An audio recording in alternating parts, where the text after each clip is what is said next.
Qu'on le veuille ou non, rien ne se fera en démocratie représentative. Pourquoi? 5 motifs.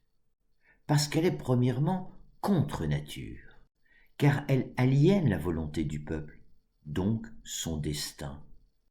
Toute aliénation de la volonté d'autrui est contre nature, même avec son consentement. Personne n'accepterait de confier son destin à son voisin pendant 5 ans. Or nous élisons de parfaits inconnus qui décident en notre nom. Ce geste auquel nous consentons, malgré nous, et qui nous semble naturel, est en réalité un acte qui détruit l'esprit démocratique. Dans la nature du reste, nul autre vivant ne décide pour son semblable. Le problème réside dans la nature du pouvoir. Il n'y en a que deux, le bon et le mauvais. Le mauvais, c'est le pouvoir sur autrui, sur les peuples, sur nos habits les bêtes, et surtout sur la planète. Quel qu'il soit, il exclut nécessairement autrui de la sphère de décision. Pire, il ne sait pas s'auto-limiter, car il en veut toujours plus. Ce pouvoir est toxique. Le bon pouvoir, c'est le pouvoir en commun.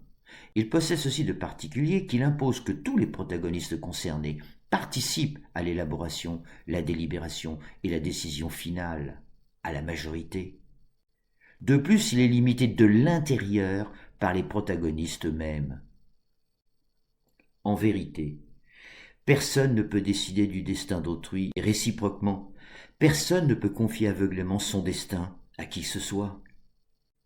Notre nature humaine nous l'interdit. C'est pourtant ce que nous faisons en démocratie représentative. Deuxièmement, antidémocratique, car ce n'est plus le peuple qui gouverne. Troisièmement, immoral, car la démocratie représentative ne recherche jamais, volontairement, le bien commun du peuple, le bien politique pour tous, le bien moral. Pourquoi moral? Parce que toute décision politique se traduit toujours par une loi, un décret, une ordonnance, pour ou contre le bien du peuple.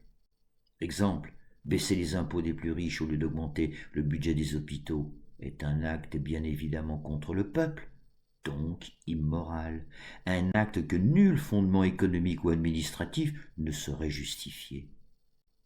L'action politique, contre toute attente, est d'abord et surtout un exercice moral. Confère par exemple Logocratie de Clément Viktorovitch, qui montre la destruction de la démocratie par les mensonges publics d'État. Quatrièmement, illégitime, car son pouvoir n'est qu'une coalition de pouvoirs toxiques qui ne peut, évidemment, que nous conduire vers le fascisme.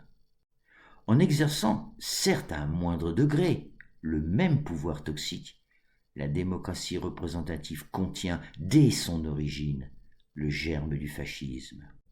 Confère La mort des démocraties de Steven Levitsky et Daniel Ziblatt, qui montre, historiquement, la pente inexorable du fascisme des démocraties européennes avant la Deuxième Guerre mondiale, puis celle en Amérique latine, Afrique et Asie. Cinquièmement, illégal, car le fait de promulguer une loi, comme la loi Borne sur les retraites, en pleine nuit et contre tout un peuple, est évidemment illicite, du moins dans une réelle démocratie. Bref, la nature, notre nature, n'a jamais confié la destinée d'un peuple, quelle que soit sa taille, à une élite providentielle. Mais elle a offert à chacun d'entre nous la capacité morale de décréter ensemble d'un destin en commun. Tel est le processus démocratique universel, valide depuis au moins 100 000 ans, depuis que nous creusons des tombes pour nos amours, que l'on soit 2, 3, une collectivité, une multitude, un peuple. Plus encore, seul le cœur d'un peuple possède la compétence morale et la sagesse de se gouverner, personne d'autre. Donc le choix est simple et urgent, puisque dès aujourd'hui nous le savons, la nature ne nous supporte plus. Alors soit nous abandonnons l'idée de démocratie pour un régime un jour ou l'autre fasciste, soit nous prenons notre destin en main en optant pour une démocratie directe, spirituelle, laïque. Si ces quelques mots vous touchent, rendez-vous sur le site aucoeurdespeuples.org. C'est gratuit et vous ne serez pas déçus, du moins je l'espère. Je m'appelle Jean-Charles Conti, je suis un citoyen ordinaire. Merci pour votre patience.